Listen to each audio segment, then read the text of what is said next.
Did you know that the mid-size truck market is red hot? Behind me is the new Chevy Colorado, and they can't build enough of them. Here is the segment leader. It owns almost 70% of the mid-size truck market, the Toyota Tacoma. And yet, that truck is also increasing in sales because the segment keeps increasing. And now, here comes the second generation Honda Ridgeline, trying to get as much of that mid-size truck market as possible. And yet, Honda has taken a very interesting approach to competing with these two trucks. It's the most car-like, and we're going to find out just how car-like it is when we take all three of them for a ride, and that is coming up right now on the Fast Lane Truck. We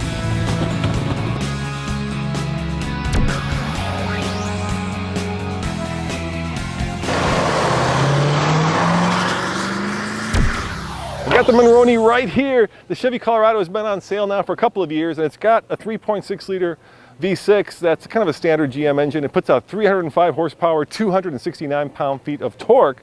But this particular example is all the bells and whistles. It's $40,000 and 40/20. That's a lot of money. It also gets 17 in the city, 24 on the highway, and 20 combined. Now that's not as good as the Ridgeline, but in the truck market, does it really matter? It does, however, tow considerably more than the Ridgeline.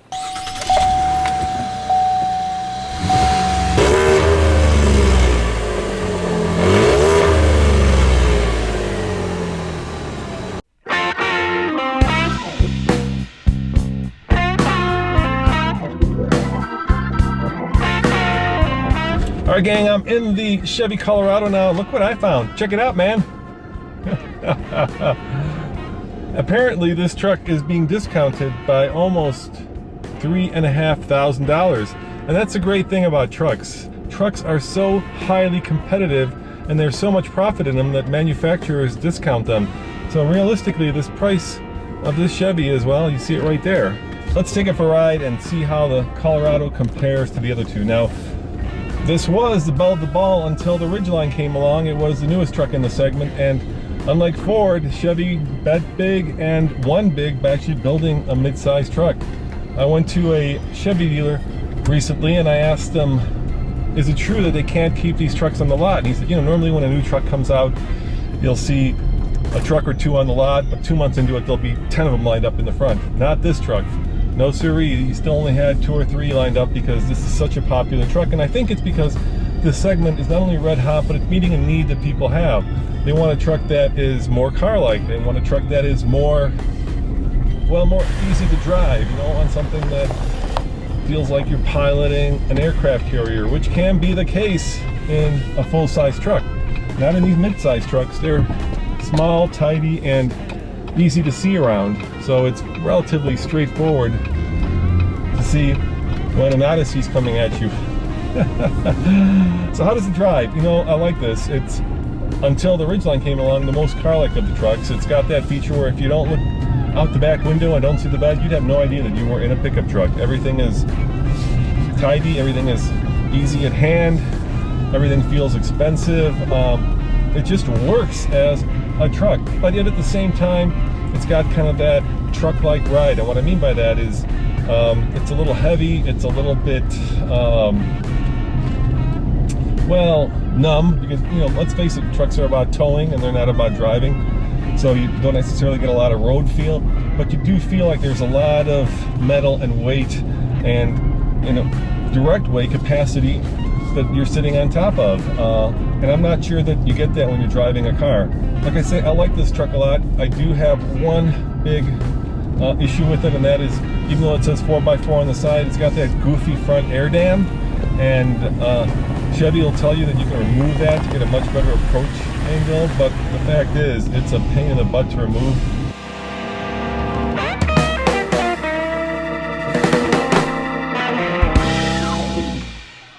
And so when you take it off-road, you got to do a little bit of surgery to get that front air dam off, because the approach angle with it is, well, it's non-existent. You'll destroy the front air dam the second you hit a rock that's over like 10 inches big. But otherwise, it's a very capable truck, and let's give it the beans. I wouldn't call it fast, but I would call it peppy. I would call it comfortable, and I would call it a truck that many people are going to be very comfortable with. The other thing I think that people are going to like about this truck is that it can work and serve as a work truck. And what I mean by that is there are contractors that will buy this. Your local plumber, your local home builder. I can see them buying this and throwing their stuff in the back. The bed can be had in different sizes.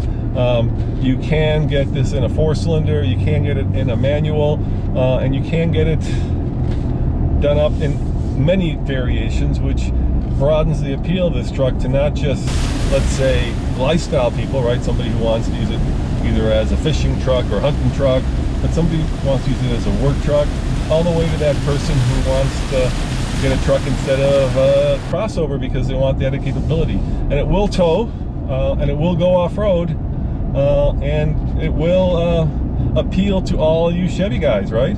There's a lot of Chevy fans out there, and if a Silverado is too big, the Canyon and the Colorado may be the right size for you. So I think Chevy just ticked all the right boxes, and they kept it very trucky, and yet at the same time they kind of nudged the needle over to the car side of the equation, or crossover SUV. This Toyota Tacoma is brand spanking new, but it's amazing how similar it is to the Colorado. In fact, the price is identical, $40,000 and $20,000.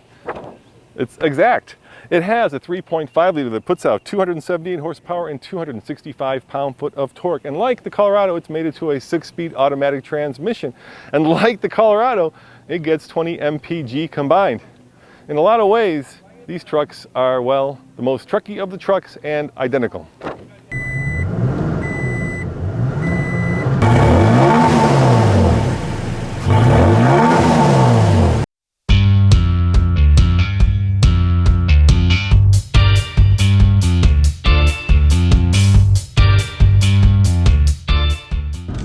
All right, I am in the Tacoma, and this is the class-leading champion mid-sized pickup truck, and it is brand spanking new. And what I mean by that is it was just refreshed. This is the newest version of the best-selling truck in the segment, and Toyota has owned the segment, well, pretty much forever, and that's because obviously it has an incredible reputation for both reliability and durability.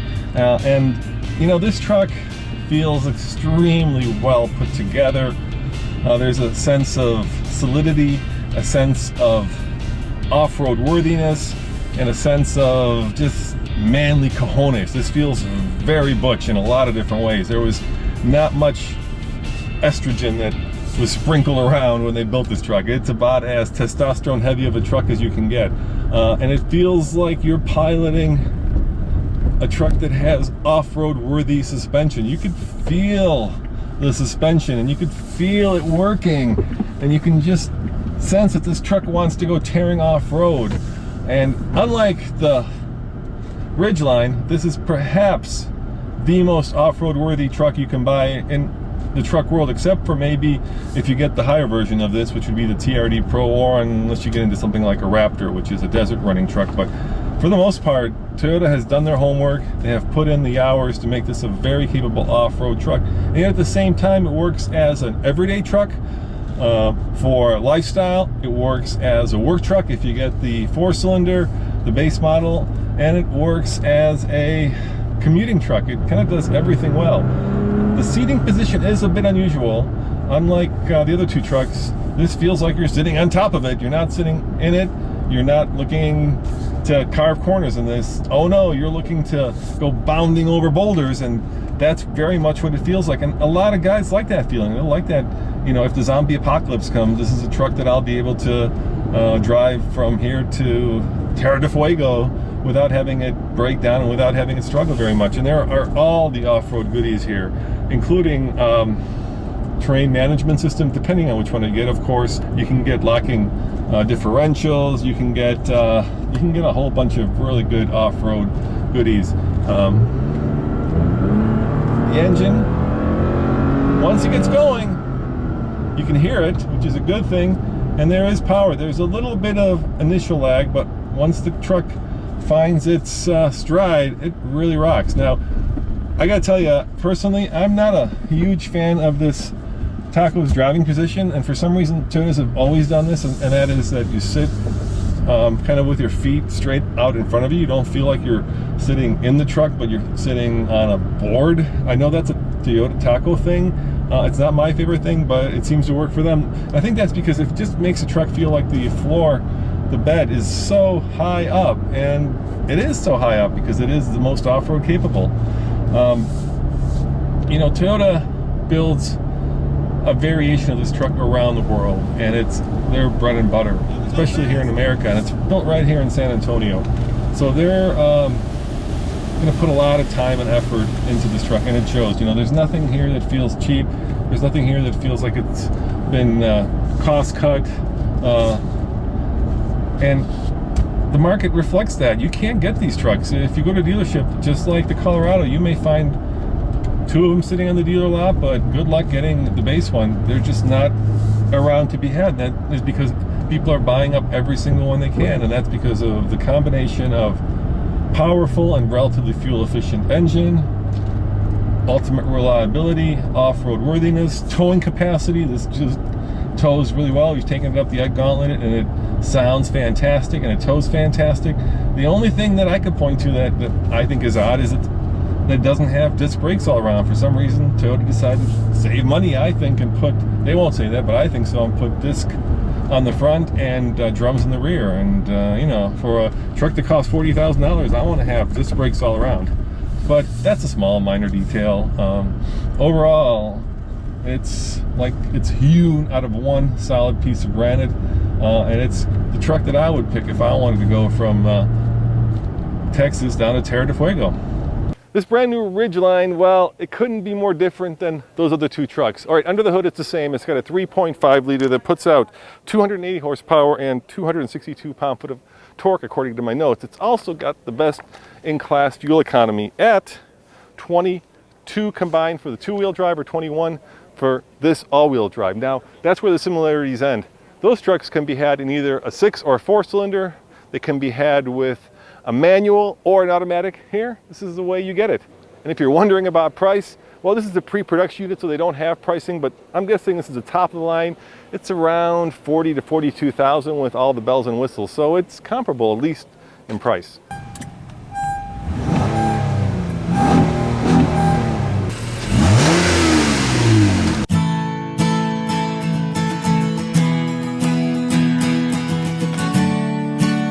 Oh my gosh. I don't think I'm in a truck. I can't tell I'm in a truck. If I didn't look back there and I didn't see that there was a bed back there, I would bet $100 that I was in a crossover. By far, the most sophisticated, the most elegant, and the most car-like interior of all 3 of these. It's very, very nice in here. Honda has done their homework and filled this cabin with rich materials, with soft touch everything, and with a missing volume control knob. Why do that, Honda? Stop losing the volume knob. The screen is 8 inches big, it's beautiful, and the ride of this truck, well, I don't know if I should even call it a truck. Really, I don't, because you can get it in the front wheel drive model. Really? A front wheel drive truck? Yep, you can get a front wheel drive. It doesn't come with a typical transfer case. You cannot get a locking differential. There is no off-road model. There is no 4-cylinder base model. There is no workman model. It's basically this. And it starts at $30,000 and it goes all the way up to $42,000+. So it can get very expensive very quick. And this is obviously the upper end of the spectrum, more of a $42,000 pickup truck. So it's a lifestyle truck. It's a truck that doesn't have as much towing capacity.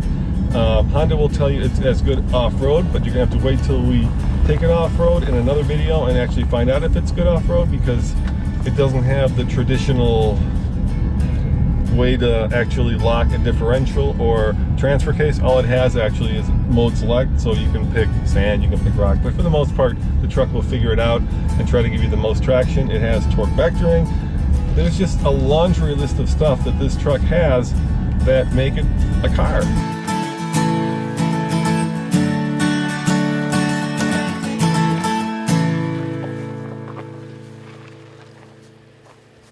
Including a spare tire that's not full size. Now, Honda will tell you that that spare tire can be used for towing or off-roading, but I'll tell you, if I'm towing 5,000 pounds, which is what this can tow, and I get a flat tire, I don't want to put a skinny tire like that on the truck, because I'm going to be going down a mountainside in Colorado, and gosh knows, you know, how much braking I'll have with little tiny tires. But Honda says that this is what their buyer wants.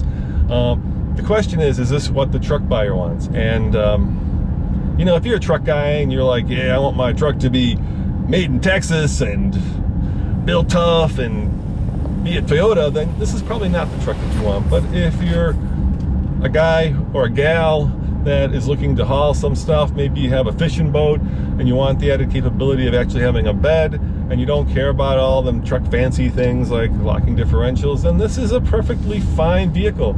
You'll get the best fuel economy, you'll certainly get the best ride, you'll get the most quiet ride. This is, well, it's car-like quiet. You'll get a push button start. You'll get all-wheel drive that you don't have to think about. You'll get all-weather security. Probably not a great truck if you're looking for a workman grade truck. Probably not the kind of truck you're looking for.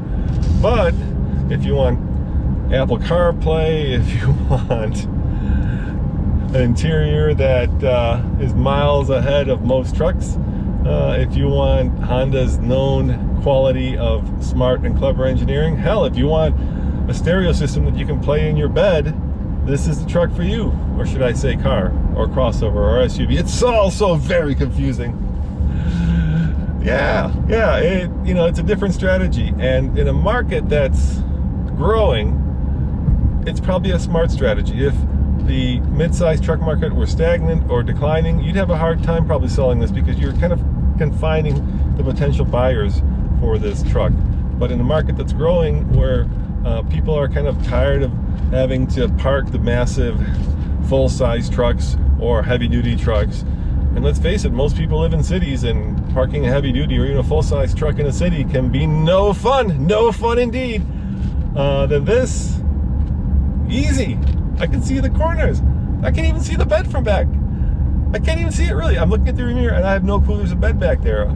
I could have a motorcycle back there. I could have, well, okay, maybe not a huge motorcycle. The bed is very wide, but there's only one configuration. It's not very long. So if you're looking to actually put something very long in there, you're probably ain't gonna do it. But if you're looking for a bed that has a built-in hidden trunk that you can lock, it's got it. Heck yeah. And if you want to tailgate and play music out the back, it's got it. So I think Honda has come to the table with an interesting truck. Is it a truck for everybody? No. But is it a truck that some will like? You betcha.